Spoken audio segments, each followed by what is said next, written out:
Breaking news. Viral po to ngayon ha. Ito pong si Senador Amy Marcos nagsalita na doon po sa rally po ng INC doon sa May Lunita. Kanya na pong ibinubulgar po na totoo nga ng kanyang kapatid ay gumagamit ng pulburon.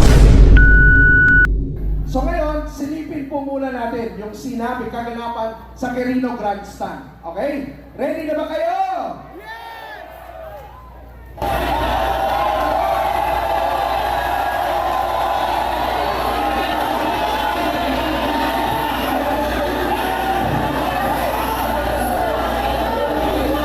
Magandang gabi po sa inyong lahat, mga mahal na kapatid.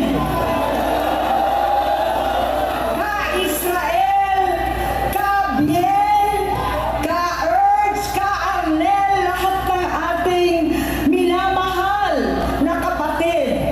Higit sa lahat ang classmate ko mula Congress hanggang Senado. Senador Manong Dante Marcoleta. Napakahirap po ang pumunta, tumayo, at magsalita sa inyong harapan. Pero noong paman, alam kong walang madali kapag ikaw ay Marcos. Nanginginig ako at ang aking boses, hindi dahil ako'y natatakot sa inyo, kundi dahil nalulungkot po ako. Ipagpaumanhin ninyo kung sa gitna ng pagsasalita ko, ako'y hihinto, hihinga dahil sa bigat ng aking kalooban. Pero hindi yan ang dapat kong ihingi ng paumanhin. Hindi yan ang kasalanan ko sa bayan na dapat ihingi ko ng tawad. Narito po ako dahil sa tawag ng Iglesia ni Cristo para sa transparency, accountability, at hustisya. At dahil sa tawag ng sarili kong konsensya, bilang senador, bilang kapatid, bilang Pilipino. Bata pa lamang kami ni Bongbong. Alam na ng buong pamilya ang problema sa kanya.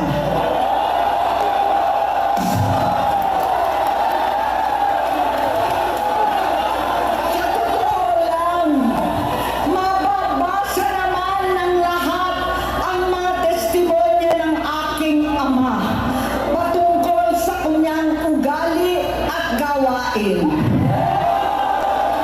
Noon, dahil may tatay pa kami, hindi ko pa siya responsibilidad. Noong tumatanda, ay mas naging nakakabahala. Batid ko na nagda-drug siya. Nagka-drugs nga daw po.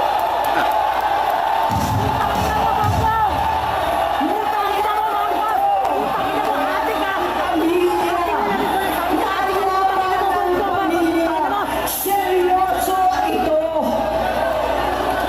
Minsan, kami ng Presidential Guard at Metro Gompa ang naglilinis tuwing nagpa-party po sila. Grabe ha.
bisyo.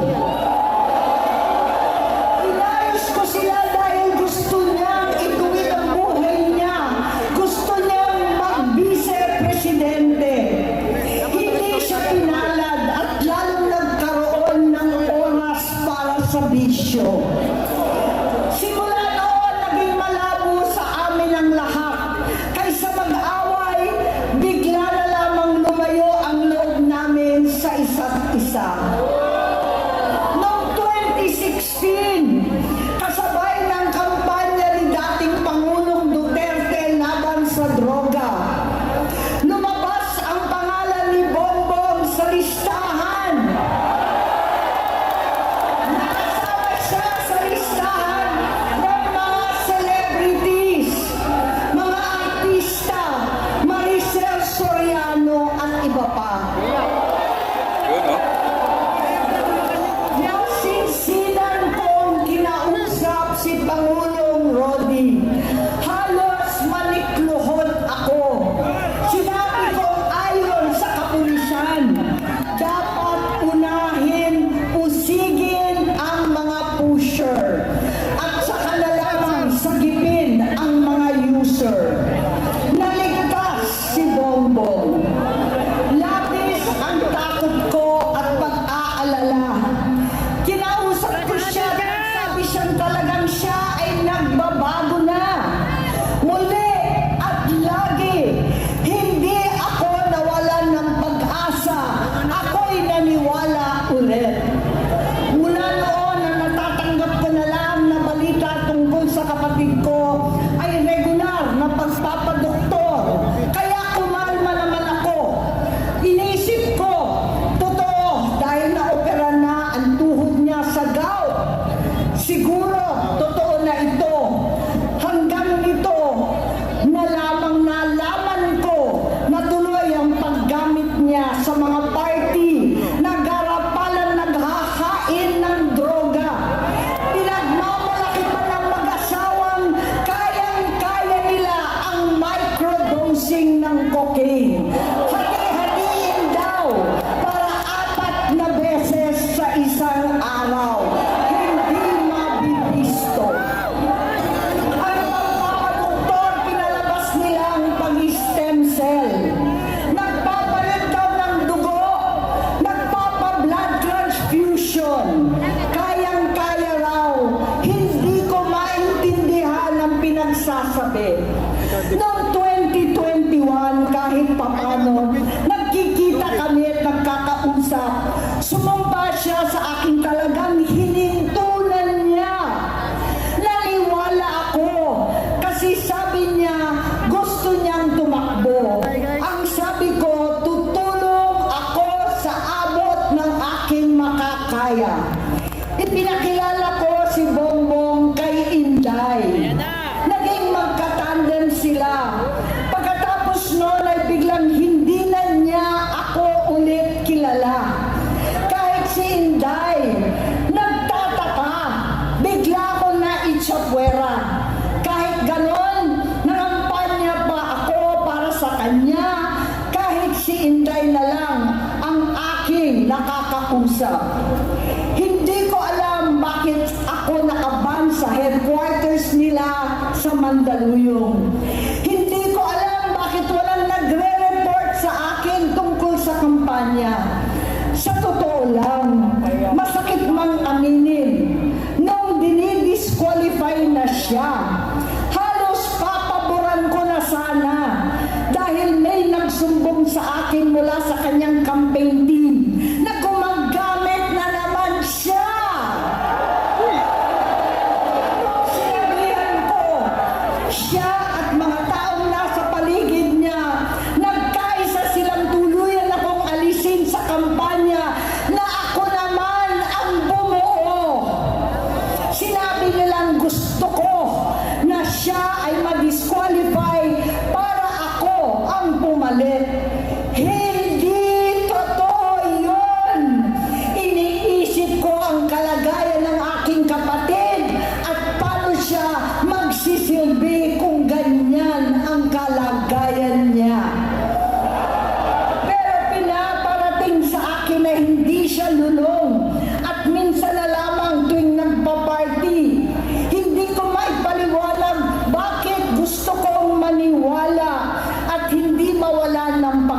pag-asa.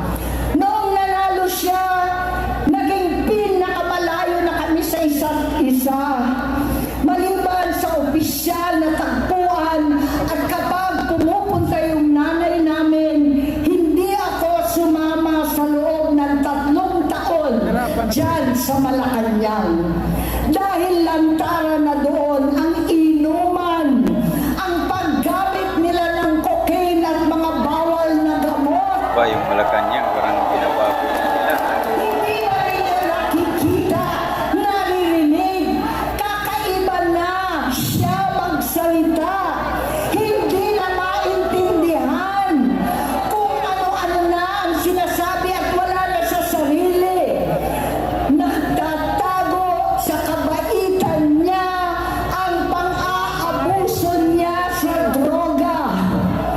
At nagbunga na ito ng mga nakakapinsalang maling desisyon.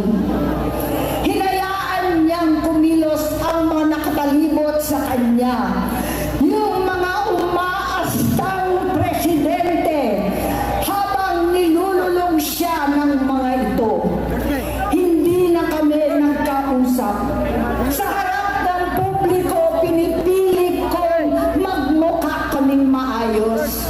Pero wala na kaming koneksyon. Hindi ko hinihiling na maunawaan ninyo ako, lahat kayo. Sa palagay ko, ang makakaunawa lamang sa akin ay ang mga pamilyang may pinagdaanan sa adiksyon, sa inom, sa sugal, sa alak, sa bisyo, higit sa lahat, sa droga. Pag hindi ko siya nakakasama, buong aking loob na ipasok sa institusyon, ipagamot, iparehab ko na yan. Pero tuwing maghaharap kami noon, hindi kaya ng aking kalooban na gawin yon. Tuwing magsasabi siya sa akin na magbabago na siya, hindi ko siya kayang tiisin. Hindi ko kayang ipagkait sa kanya pagkakataon at pagbabakasakali, umaasa ako at laging nananalangin na sana, oo nga, nagbago na siya. Hanggang dumating ang 2024 at 2025, yung bisyo niya na ang dahilan ng pagbahak ng korupsyon, kawalang direksyon at maling-maling mga desisyon. Walang accountability, wala nang hustisya. Hindi na niya alam ang nangyayari. Hindi na pinapaalam sa kanya ang mga pangyayari. Sinamantala ng mga ito ang paggamit na ng droga. Kinangkam na nila ang kaban ng bayan habang ang mga dating tumatawag sa amin ng magnanakaw ay nakakita ng pagkakataon sirain ang lahat. Nagagamit na nila si Bongbong para sirain si Inday. Itinutulak pa nila si Bongbong at ang bayan sa bangin para umastang tagapagligtas. Mula sa pagtraidor at pagpapahamak kay VP Inday, sa confidential funds na kung tutuusin ang galing naman sa opisina ng Pangulo, hanggang sa pagpadukot sa dating Pangulong Duterte para itako na lamang sa ibang bansa. Ang kapalitan ni Bongbong ay naging kalupitan. Karapalan ng pagtatakip sa kanya ng mga nasa Congress, sa Senado, mga miyembro ng kabinete. Kitang-kita na ng taong bayan, wala lang puwang ang kahihiyan.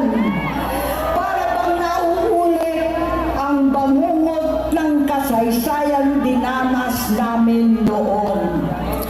68 years old po ang tatay ko nung pinatalsik sa pwesto. 68 years old na rin pareho.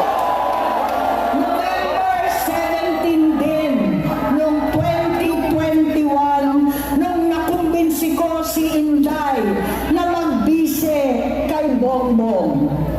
November 18 po, bukas, ang ikatlong araw natin.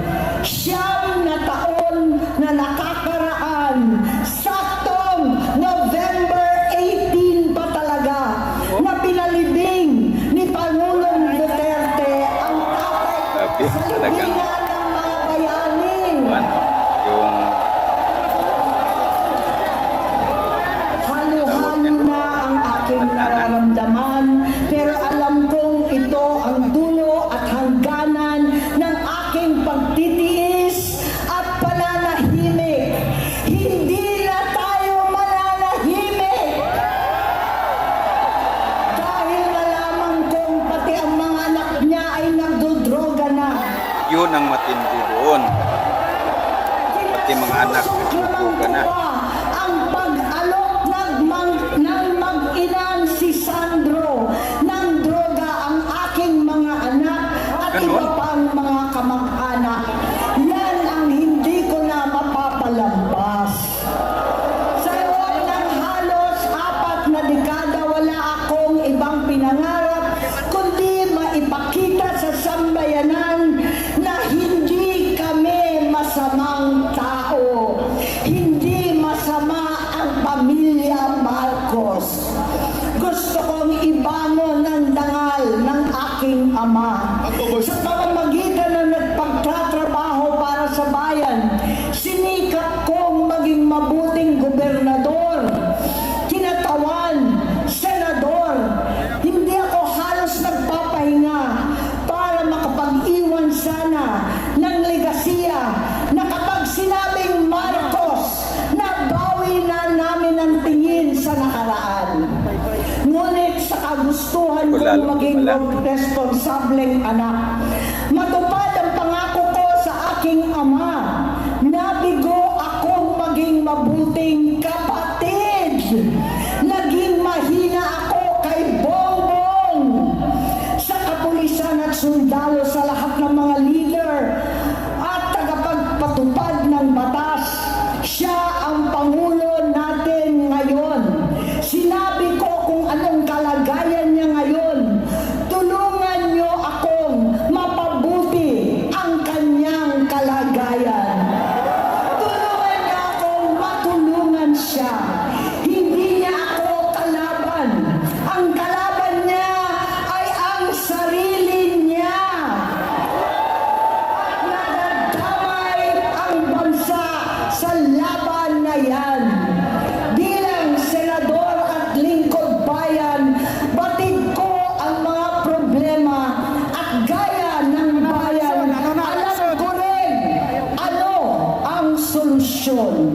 Sa pagkakawatak-watak, patuloy na pamumulitika, pagnanasa sa kapangyarihan ng mga talunan naman, kaguluhan sa Mindanao, alanganing giyera sa China at Estados Unidos, kawalang pananagutan sa flood control scam, garapalan takipan, panggigipit sa hindi kaalyado, pagkakanulo sa kapwa Pilipino, pagjakip sa dating Pangulong matanda't may sakit upang ihagis lamang sa bansang dayuhan, pagsadsad ng piso, paglaganap ng gutom, paghihingalo ng ekonomiya, at pagsasawalang bahala sa taong bayan.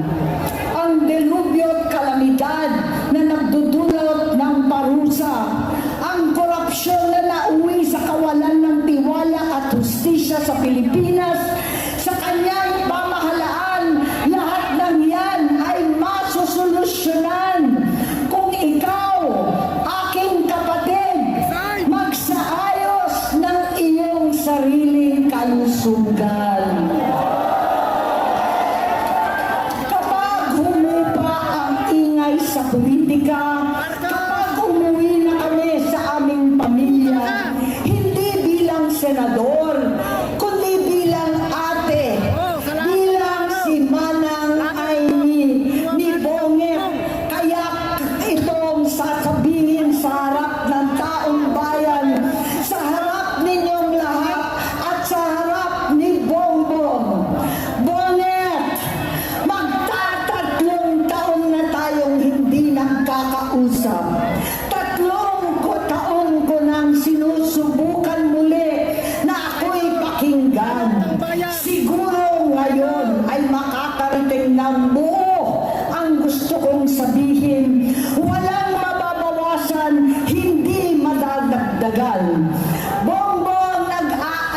sa'yo si Manang.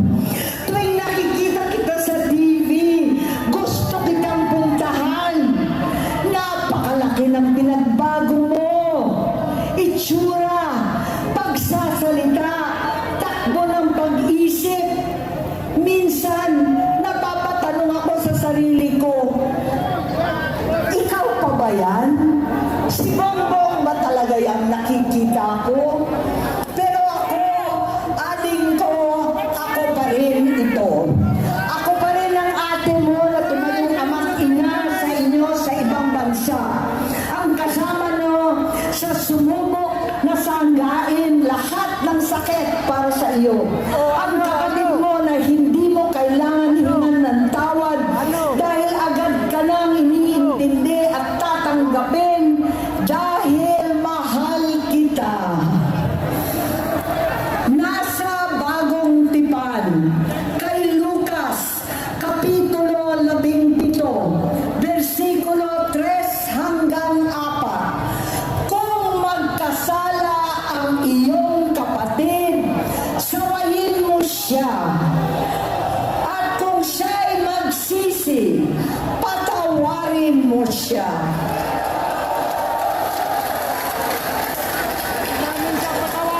Tama na, ading ko. Tapusin mo na ang paghihirap mo at ng bayan.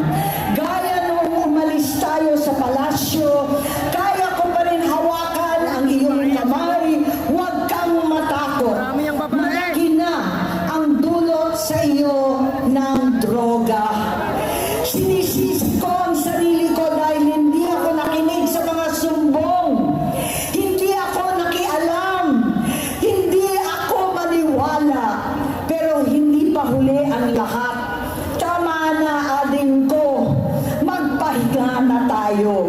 Umuwi na tayo. Magpagamot, magpagaling at nangangako ako. Hindi ako malilingat. Hindi ako makukulang. Lahat ng kasama mo ngayon, hindi natin kasama sa pinakamadilim na bahagi ng buhay natin. Kasama mo sila ngayon dahil nasa taas ka pa. Ako at ang ating mga tunay na kapatid dito sa Luneta ang kasama mo kahit magdilim ulit ang lahat. Talikuran mo ang iniisip at ibinubulong nilang ambisyon. Unahin na natin ang kalusugan mo dahil sa adiksyon nabigyan mo ng malubhang karamdaman ang buong bansang Pilipino. Matatanda na tayo. Sakitan na si Mami. Alagaan na lang natin ang isa't isa. Kaliwat kanan man ang panghuhusga sa akin, malinaw sa aking puso na dapat mauna ang Diyos, ang bayan, pamilya at sarili. Kakilap. Hanggang sa mga oras na ito, Bonget, gusto kong malaman mo na hindi kita sinusukuan. Hindi ko kakayanin kung mapapahamak ka. Kaya hinihingi ko na tayo'y umuwi na. Mamahinga alang sa iyong kalusugan. Kaya kung mabigo at mawala sa iyo ang posisyon, pero hindi ko kayang mawala ka sa amin. Ayusin mo ang sarili mo. Magpagamot. Alisin ang droga sa iyong sistema. Wala akong ibang gusto kundi gumaling ka, malampasan natin ito muli. Dahil wala akong ibang hinahangad bilang ate, kundi maging masaya ka, maging ligtas sa panganib, malusog, matagumpay sa buhay. Itama ang mali, labanan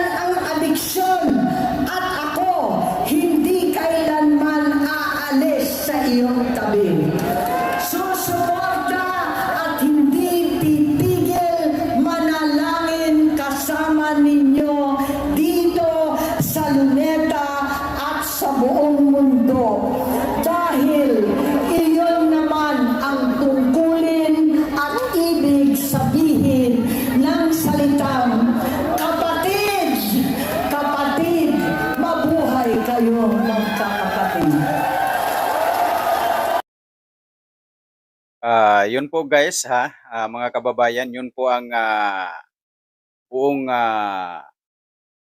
pagbubulgar ni Senador Amy Marcos tungkol po sa kanyang kapatid na si BBM. At ito ay nakakagulat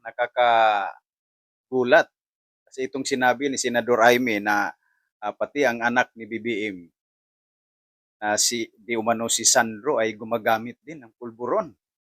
Ha? 'Di ba sinabi niya dito na di niya matanggap na pati yung anak niya ni Senator Amy ay inaalok na ng pulburon. Anak ni BBM. Nakakatakot, 'di ba?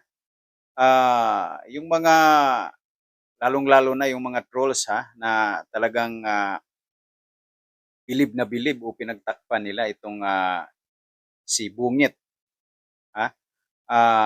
Gusto nyo ba na ang bansa natin magiging ganito ha? Na ang isang pamilya ay gumagamit ng pulburon? Ba, hindi maganda. Tingnan mo ang nangyayari sa bansa natin. Dahil ang ating leader ay gumagamit ng pulburon,